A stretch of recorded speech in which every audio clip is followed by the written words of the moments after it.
Oi, pessoas, tudo bom? Bom, vocês sabem, né, que eu sou uma física experimental e trabalho na área de neutrinos e tudo mais, né? Mas qual que é a diferença entre física teórica e física experimental, né? Não é tudo física? Então vem ver comigo nesse vídeo, vem!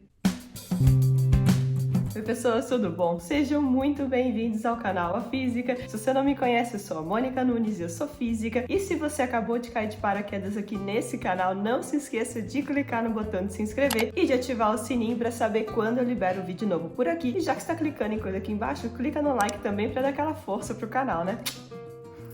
Qual que é a ideia então, né? Vamos tentar separar um pouco, né, o que é física teórica, o que é física experimental, por que as duas estão separadas, né, e etc. Quando os primeiros pensadores, né, começaram a pensar sobre a natureza, começaram a pensar sobre o funcionamento do universo, etc., não existia distinção entre física teórica e física experimental. Não existia distinção entre física teórica e física experimental, certo? Era física, e a galera ia lá, estudava, e observava, e fazia conta, fazia teoria, e etc., né? Acontece que, com o passar do tempo, com o desenvolvimento da ciência, muitas outras ferramentas começaram a ser disponibilizadas, né? Começaram a aparecer, e uma pessoa só, né, para ter domínio de todas essas ferramentas, para conseguir fazer, né, todo o estudo que a galera fazia no passado, começou a ficar muito difícil, né? Para as pessoas estudarem, as pessoas começaram a ter que se especializar em um lado ou no outro, para justamente poder ir mais a fundo, para justamente poder se aprofundar mais, né? Então, acabou que em algum momento essa separação apareceu, né, entre física teórica e experimental, e é isso que a gente vive hoje em dia, e tem, né, físicos teóricos e físicos experimentais.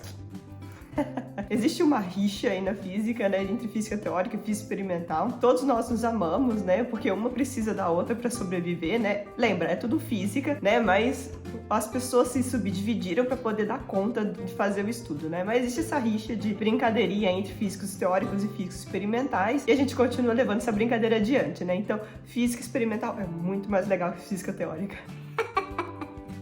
Vamos começar do começo. Então, o que é física teórica? Eu não sou física teórica, né? Eu sou físico experimental, mas o que um físico teórico faz? O físico teórico, na física teórica, essa vai ser aquela pessoa que vai ser responsável por descrever os fenômenos, descrever as teorias, né, das coisas que a gente observa. Então essa pessoa vai olhar e falar, nossa, nós temos um problema. O que pode resolver esse problema? E descrever uma teoria que possa explicar aquilo que a gente está vendo, né? Então existe toda essa pessoa que vai descrever essa teoria, é justamente o físico teórico, a física teórica. Ele vai olhar um problema, vai falar, tais situações, tais coisas podem descrever essa situação. E essa pessoa, ela vai fazer uso de ferramentas matemáticas, de muitas ferramentas matemáticas, de ferramentas computacionais, justamente para poder explicar, para poder criar uma teoria, se necessário, para explicar um fenômeno. Então, o físico teórico vai fazer isso. Ele também vai testar teorias, então ele vai pegar a teoria e vai testar em situações, né, para quais ela foi proposta, ou se essa teoria também pode ser aplicada a alguma situação que ela não tinha sido proposta inicialmente. Então, essa é a pessoa teórica, né? A pessoa teórica vai fazer isso. Muita matemática, muita computação para descrever os fenômenos, para tentar encontrar soluções. E nessa de encontrar soluções, essa pessoa vai falar, isso daqui precisa ser testado experimentalmente. Isso daqui precisa ser verificado com dados reais. Isso daqui precisa ser verificado na vida real. Aí vai entrar o físico experimental.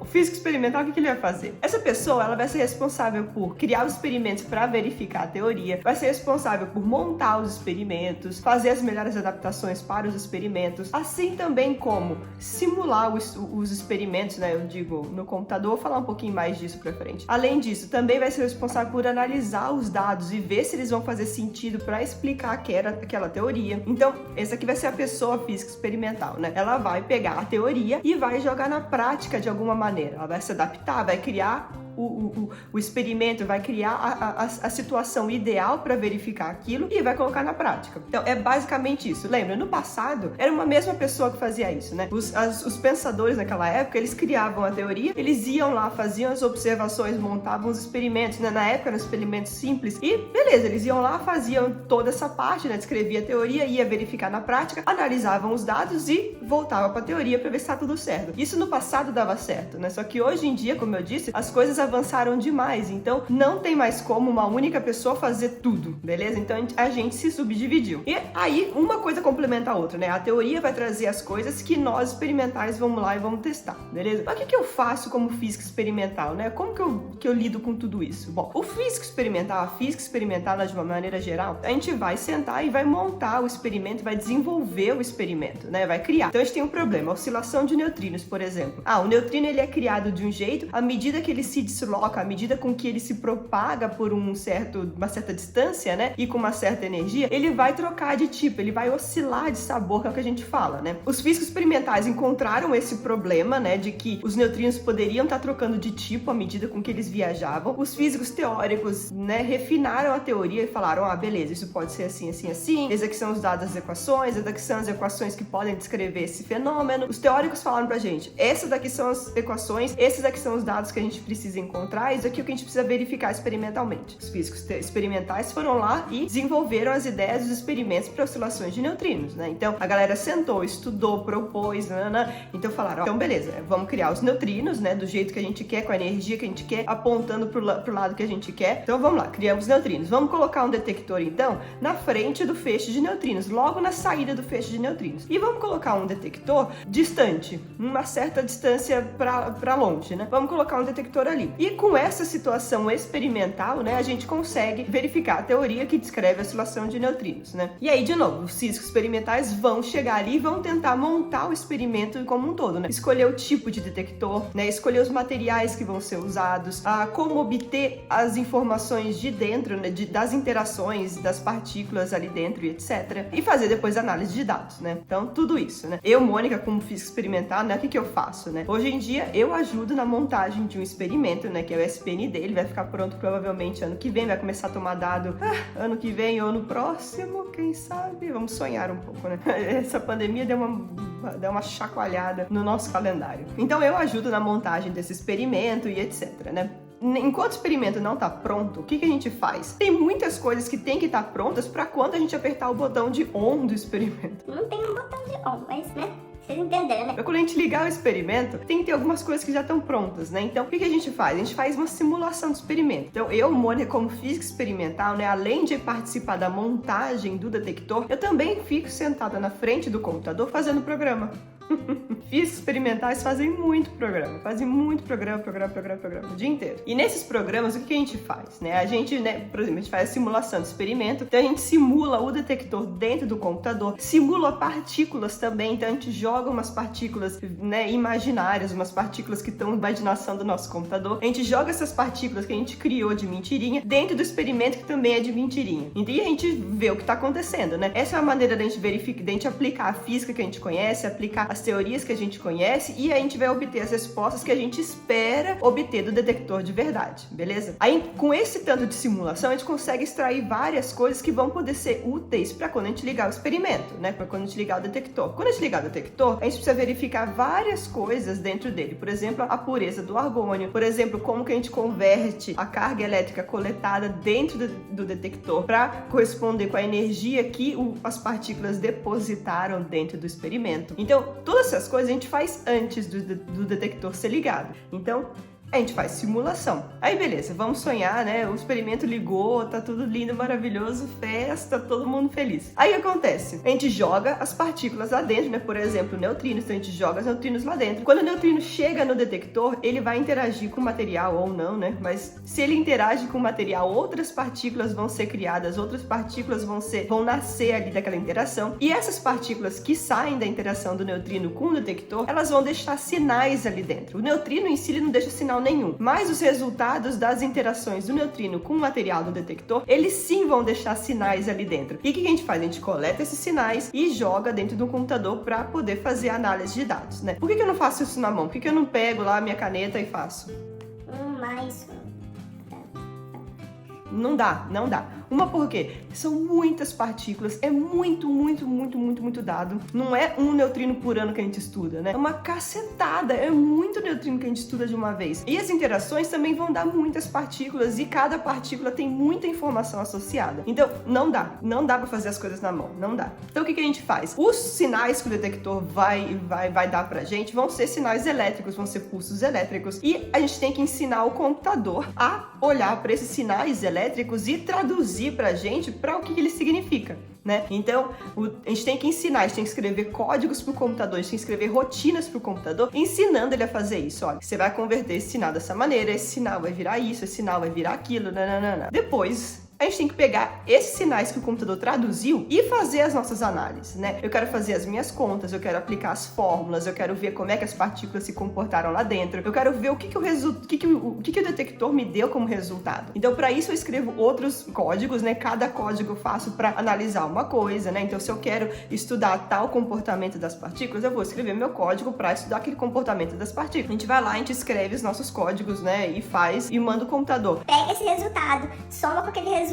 divide por aquele resultado, eleva ao quadrado, eleva ao cubo, eleva a n. Sabe, esse tipo de coisa. Então a gente vai ensinando os passos pro computador e ele vai fazendo as contas, vai fazendo nananana, e vai jogar pra gente o resultado que a gente quer. Normalmente esses resultados vêm em forma de gráficos, já que são muitas partículas, eu não tenho o x igual a 3 como resposta, né? Eu tenho uma distribuição de respostas, eu tenho uma distribuição de dados como respostas e eu vou olhar para essa distribuição de dados. Então são gráficos que aparecem na minha frente. Então eu vou olhar para os gráficos e ver o que eles me dão como resposta. Então, eu vou ter um gráfico lá que, né, vai ter uma certa curva, vai ter uma certa área, vai ter uma certa forma, e eu vou analisar essa forma e ver quais resultados eu consigo tirar dali. E aí, beleza. Aí, quando os gráficos estão bonitinhos, etc., aí a gente vê. Tem que refinar alguma coisa? Não tem que refinar alguma coisa? Esse resultado tá bom? Esse resultado tá uma merda? Tem que jogar no lixo? Tem que começar do zero? Sabe? Esse tipo de coisa a gente faz depois que, né, quando a gente olha para os resultados. E mesmo quando o experimento tá rodando, né, a gente também faz simulações de experimento para ver se o que eu estou obtendo na prática bate com o que eu fiz de simulação. Isso serve também para a gente ver se os cientistas conseguiram traduzir a física certinha, né, para colocar dentro da simulação, né? Então, na simulação a gente coloca toda a física que a gente conhece, né? Tudo que a gente sabe e tudo que a gente acredita que é verdade até hoje, né? Então a gente põe lá, tais partículas interagem dessa maneira, as massas das partículas são essas, as cargas das partículas são essas, tais interações acontecem, tais interações não acontecem. Então isso tudo tá lá, tá guardadinho. E a gente olha pro experimento e a gente vê se essas duas coisas batem, né? Se a simulação bateu, né? Se o meu detector de mentirinha bateu com o meu detector de verdade. E nisso eu vejo se a física que eu coloquei nessa simulação, né? Pra ver se a física que eu alimentei essa simulação bate com a física de verdade. Ou se tem alguma física nova aparecendo por aí. E a outra coisa, né? Em física de neutrinos, os experimentos que a gente trabalha são sempre muito grandes. Muito grandes. Já falei pra vocês sobre isso, né? E nesse vídeo aqui sobre detectores de neutrinos. Os experimentos que a gente trabalha são muito grandes. Então, o que isso significa? Que é muito caro, que tem muito dinheiro envolvido nisso. Para isso, a gente se junta em colaborações. Então, em colaborações, né, tem várias pessoas e de várias instituições, vários países também que se juntam, né, juntam dinheiro também, muitas vezes, para poder trabalhar nesse tipo de experimento, né? Além de ser caro, tem muito trabalho para ser feito, tem muita coisa para ser analisada, tem muita coisa para ser pensada. Então, a gente precisa de muita gente envolvida nesse tipo de projeto para poder fazer ele dar certo. Então, nessa área, né, de física de neutrinos ou de maneira mais geral, né, de física de partículas, a gente sempre se junta para poder dar conta de analisar tudo, de cobrir tudo que aquele experimento precisa, porque é muita coisa, é muito dado, são muitos estudos diferentes que podem ser feitos com o mesmo experimento, né? Então tem muita coisa interessante para ser analisada, tem muita coisa para ser pensada, muita coisa para ser estudada. Então, a colaboração como um todo faz o estudo, a colaboração como um todo faz uma pesquisa. E aí a colaboração como um todo vai dar os resultados finais ou sei lá o quê. Então, eu como física experimental, eu passo grande parte do meu tempo, né, com a minha mão na massa, fazendo coisas manuais pro experimento, montando, desmontando, né, ver aonde cada coisa vai. Faço isso sim, mas também grande parte do meu tempo eu passo na frente do computador fazendo análise ou simulações, né, mas de maneira mais geral eu faço programas. E muita gente me pergunta, né, quais linguagens de programação que eu uso. Eu, particularmente, uso muito C++ e Python, e eu escrevo, né, os códigos para serem rodados em algum framework especial, né, para o tipo de experimento, para o tipo de detector que eu uso. Então, mais de maneira geral, é C++ e Python, é isso que eu uso. E se você quer ir um dia para física experimental, já começa a estudar programação, porque isso vai ser necessário, né? Isso vai ser importante para você. Eu falei muita coisa aqui na área de neutrinos, né, ou de física de partículas, mas muita gente na área de física experimental também usa programação e etc. Então, você não vai gastar o seu tempo de bobeira, já investe em estudar programação, porque isso vai te ajudar muito, beleza? E como eu disse para vocês, né, como a gente também vive em colaborações que muitas vezes tem gente de vários países e tudo mais, precisa ter um inglês pelo menos suficiente para você se comunicar com as pessoas, né, para você poder entender coisas do trabalho e etc, e para poder apresentar os seus resultados. Então tem que ter um certo nível de inglês, sim. Então, se você tá pensando ainda o que fazer na sua vida como físico, como física, já vai fazendo inglês e programação, porque você vai precisar disso, beleza? Bom, galera, então acho que é isso.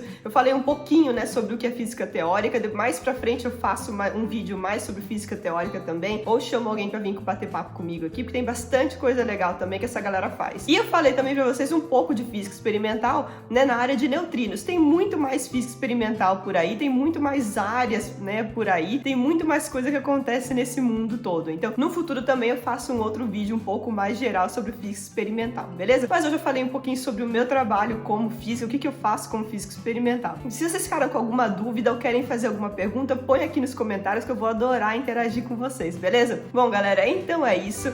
Espero que vocês tenham gostado do vídeo de hoje. Se você não é inscrito no canal ainda, não se esqueça de clicar no botão de se inscrever e de ativar o sininho para saber quando eu libero vídeo novo por aqui. E se você gostou desse vídeo, não esqueça de clicar no like, que aí você dá aquela força aqui pro canal, beleza? E também não se esqueça de compartilhar esse canal com alguém que vai gostar de saber um pouquinho mais sobre física. Bom, galera, então é isso. Um super beijo para vocês e até semana que vem. Tchau!